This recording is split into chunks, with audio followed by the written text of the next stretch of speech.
K S R T C സൈന്യയാത്ര അടക്കമുള്ളവയുണ്ട്. അതിനൊക്കെ തന്നെയും അതൊക്കെ സാധ്യമാണ്. അതൊക്കെ തന്നെ സാധ്യമാകുന്ന തരത്തിലേക്കുള്ള കാര്യങ്ങൾ മന്ത്രിസഭയിൽ ചർച്ച ചെയ്യുന്നുണ്ട്. നിയുക്ത മുഖ്യമന്ത്രി വി ഡി സതീശൻ അദ്ദേഹം സെൻട്രൽ സ്റ്റേഡിയത്തിലേക്ക് എത്തിയിരിക്കുന്നു. അദ്ദേഹം പ്രവർത്തകരെ അഭിവാദ്യം ചെയ്യുകയാണ്. ഈ സത്യപ്രതിജ്ഞ കാണാനെത്തിയ ഓരോരുത്തരെയും അഭിവാദ്യം ചെയ്യുകയാണ് അദ്ദേഹം. 10 വർഷത്തിനു ശേഷം കേരളത്തിൽ ഒരു UDF സർക്കാർ അധികാരമേൽക്കാൻ പോകുന്നു.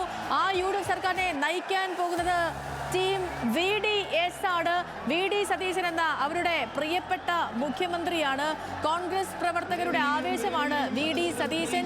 VD സതീശന് വേണ്ടിയായിരുന്നു ഇവിടെ പ്ലക്കാർഡ് ഉയർന്നതും ബാനർ ഉയർന്നതും പ്രതിഷേധം നടന്നതും ഒക്കെയും പ്രകടനങ്ങൾ നടന്നതൊക്കെയും VD സതീശന് വേണ്ടിയായിരുന്നു. ഒടുവിൽ ഹൈക്കമാൻഡിന് പോലും VD സതീശന്റെ വഴിയെ വരേണ്ടി വന്നു. ഒടുവിൽ കേരളത്തിന്റെ 13ാമത് മുഖ്യമന്ത്രിയായി VD സതീശൻ സത്യപ്രതിജ്ഞ ചെയ്ത് അധികാരമേൽക്കാൻ പോകുന്നു. ഇനി മിനിറ്റുകളുടെ മാത്രം കാത്തിരിപ്പേ ഉള്ളൂ ആ സത്യപ്രതിജ്ഞാ ചടങ്ങ് നടക്കാൻ. 9:55 ലോക് ഭവനിൽ നിന്ന് ഗവർണർ അവിടേക്ക് എത്തും. ഗവർണർ എത്തി സത്യവാചകം ചൊല്ലിക്കൊടുക്കും. അതിന് പിന്നാലെ സത്യപ്രതിജ്ഞ ചടങ്ങുകൾ നടക്കും. രമേശ് ചെന്നിത്തലയെ ചേർത്തു പിടിക്കുന്ന VD സതീശൻ രണ്ടുപേരും ഒന്നിച്ച് അഭിവാദ്യം ചെയ്യുന്നു. എത്രയെത്ര പ്രശ്നങ്ങൾ ഇവിടെ ഉണ്ടായി, എത്രയെത്ര ആരോപണങ്ങൾ ഉണ്ടായി, എത്രയെത്ര പക്ഷങ്ങൾ ഇവിടെ ഉണ്ടായി. പക്ഷേ ഞങ്ങളൊരൊറ്റ പക്ഷമാണ്, ഞങ്ങൾ ടീം UDF ആണ് എന്ന് പ്രവർത്തകരോട് പറയുകയാണ് രണ്ട് നേതാക്കളും പരസ്പരം ചേർന്ന് നിന്നുകൊണ്ട്.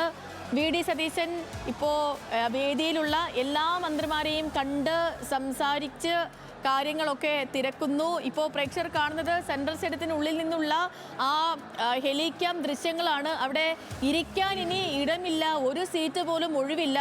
അത്രയ്ക്കുമാണ് ജനത്തിരക്ക്, അത്രയ്ക്കുമാണ് ജനക്കൂട്ടം.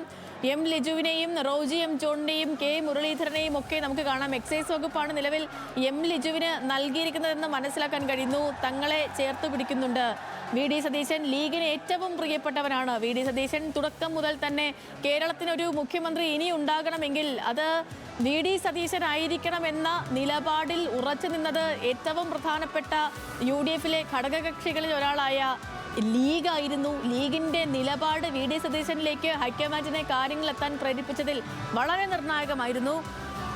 സാദിഖ് അലി തങ്ങളെ നമുക്ക് ദൃശ്യങ്ങളിൽ കാണാം. ഒപ്പം PK കുഞ്ഞാലിക്കുട്ടിയാണ് ഈ മന്ത്രിസഭയിലെ രണ്ടാമൻ ആയിട്ടുള്ളത്. ഒപ്പം ഇപ്പോഴും അണമുറിയാതെ ആളുകൾ വരുന്നുണ്ട്. ഇപ്പം നിലവിൽ ഗതാഗത നിയന്ത്രണമാണ്. പ്രതിപക്ഷ MLA മാരും എത്തുന്നുണ്ട് സഭയിലേക്ക്. സത്യപ്രതിജ്ഞ നടക്കുന്ന സ്ഥലത്തേക്ക്, സെൻട്രൽ സ്റ്റേഡിയത്തിലേക്ക് ഇനി നിയുക്ത പ്രതിപക്ഷ നേതാവ് അവിടേക്ക് എത്തണം. പിണറായി വിജയൻ അവിടേക്ക് എത്താനുണ്ട്. മന്ത്രിമാരൊക്കെയും അവരുടെ സീറ്റുകളിലേക്ക് ഇരുന്നു കഴിഞ്ഞു. ലോക് ഭവൻ കുറച്ചധികം ക്രമീകരണങ്ങൾ നൽകിയിരുന്നു വേദിയിൽ ആരൊക്കെ ഇരിക്കണം എന്നതുമായി ബന്ധപ്പെട്ടുകൊണ്ട്. ഇപ്പോൾ BJP സംസ്ഥാന അധ്യക്ഷനും നിയമത്തിന്റെ MLA-യുമായ രാജീവ് ചന്ദ്രശേഖർ ഉണ്ട്. CPI സംസ്ഥാന സെക്രട്ടറി ബിനോയ് വിശ്വം, NK പ്രേമചന്ദ്രൻ അവിടെയുണ്ട്. മഹേഷ് ചന്ദ്രൻ തുടരുന്നുണ്ട്. മഹേഷ്, അപ്പം ലോക് ഭവൻ പറഞ്ഞിരിക്കുന്ന രീതിയിലല്ല വേദി ക്രമീകരണം. അതെ, തീർച്ചയായിട്ടും ലോക് ഭവൻ പറഞ്ഞ രീതിയിലല്ല വേദി ക്രമീകരിച്ചിരിക്കുന്നത്. വേദിയിൽ ഇപ്പോൾ തന്നെ മുമ്പ് തന്നെ UDF കൺവീനർ അബ്ദുൾപ്രകാശായിരുന്നു ആദ്യം വേദിയിലെത്തിയത്. പിന്നീട് CPയുടെ സംസ്ഥാന സെക്രട്ടറി ബിനോയ് വിശ്വം എത്തി. ഇപ്പോൾ RSP നേതാവും MP-യുമായി NK പ്രേമചന്ദ്രൻ അടക്കമുള്ള നേതാക്കൾ, പ്രധാന ഘടകകക്ഷി നേതാക്കൾ അടക്കമുള്ളവർ ആ വേദിയിലേക്ക് എത്തും. അല്പസമയത്തിനകം നിയുക്ത പ്രതിപക്ഷ നേതാവ് പിണറായി വിജയനും ആ വേദിയിലേക്ക് എത്തും. അതുപോലെ തന്നെ തെലങ്കാന മുഖ്യമന്ത്രി രേവന്ത് റെഡ്ഡി അടക്കമുള്ള മറ്റു സംസ്ഥാനങ്ങളിലെ മുഖ്യമന്ത്രിമാരെത്തും. രാഹുൽ ഗാന്ധി, പ്രിയങ്ക ഗാന്ധി ഉൾപ്പെടെ നേതാക്കളും വേദിയിലേക്ക് എത്തും. ഇവർക്കെല്ലാം തന്നെ സീറ്റുകൾ ക്രമീകരിച്ചിരിക്കുന്നു. ലോക് ഭവന്റെ വിലക്ക് മറികടന്നുകൊണ്ടുള്ള തീരുമാനമാണ് നിയുക്ത മുഖ്യമന്ത്രി VD സതീശൻ സ്വീകരിച്ചിരിക്കുന്നത്. അല്പസമയത്തിനുള്ളിൽ ഗവർണർ എത്തുമെന്നാണ് കരുതുന്നത്. കാരണം 9:55 അദ്ദേഹം വേദിയിലെത്തും. അതാണ് കൃത്യമായി ഉണ്ടാക്കിയ പ്രോട്ടോകോൾ പ്രകാരമാണ്. അപ്പോൾ അദ്ദേഹം 9:55 അദ്ദേഹം എത്തും. അതുകൊണ്ട് സത്യപ്രതിജ്ഞാ ചടങ്ങുകൾ ആരംഭിക്കും. എന്തായാലും ലോക് ഭവനുമായിട്ട് ആദ്യം തന്നെ ഒരു ചെറിയ ആലോചന ഉണ്ടാകുന്ന തരത്തിലേക്കുള്ള കാര്യങ്ങൾ നീങ്ങിയിരിക്കുന്ന ലോക് ഭവൻ കർശന നിർദ്ദേശം നൽകിയിരുന്നു. തമിഴ്നാട് മാതൃക പറ്റില്ല എന്നാണ്.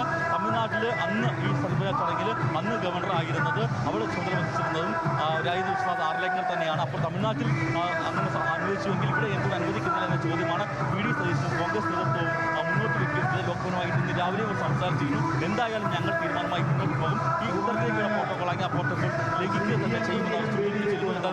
അത് ലംഘിക്കുന്ന തരത്തിൽ കാര്യങ്ങൾ നീങ്ങിയിരിക്കുന്നു. അവർ സീറ്റുകൾ ക്രമീകരിച്ചിരിക്കുന്നത് എന്തായാലും നിയുക്ത സർക്കാരിൻ്റെ ഭാഗമായിട്ട് തന്നെയാണ്. അവർ തീരുമാനപ്രകാരം തന്നെയാണ് ലോക്